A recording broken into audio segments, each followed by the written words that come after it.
Nabiralaringiz yaxshi kunlarida, to'ylarida bosh bo'lib, elga osh berib, mana shu chiroyli bir dasturxon yozaba, qarindoshlar davrasida, do'stlar davrasida o'ynab yurishingizni tilab qolamiz.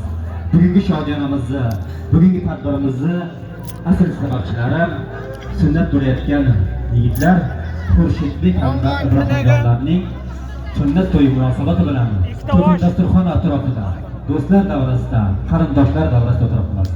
Men mana shu fursatdan foydalanaman.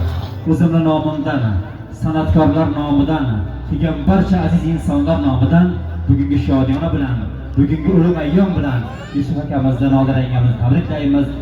Sunnat bo'layotgan ikkilarimiz kattakon yigitlar bo'lsin. Elimizga, xalqimizga, yurtimizga, prezidentimizga sodiq farzandlar bo'lib o'sib ulg'ayishini Allohdan so'rab qolamiz. Ey o'g'lim, omadim bog'idan xola. Yorug' peshonangni o'pib silayman. Shu aziz boshingda eng nurli xayola, qalbingda eng toza hislar tilayman. Seni erkalatdim asal.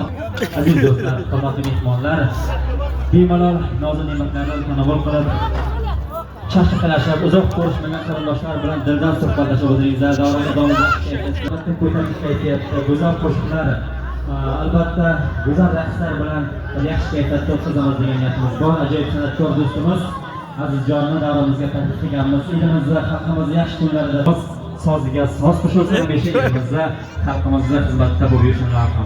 Bugun chiroyli qilib bir navbatni beramiz. Albatta qo'llarimiz bo'sh bo'lsa, guldiroz qarshilaringiz ostida yana davomimizni keyin davom ettiramiz. Barchangizga to'ylar muborak bo'lsin. Marhamat.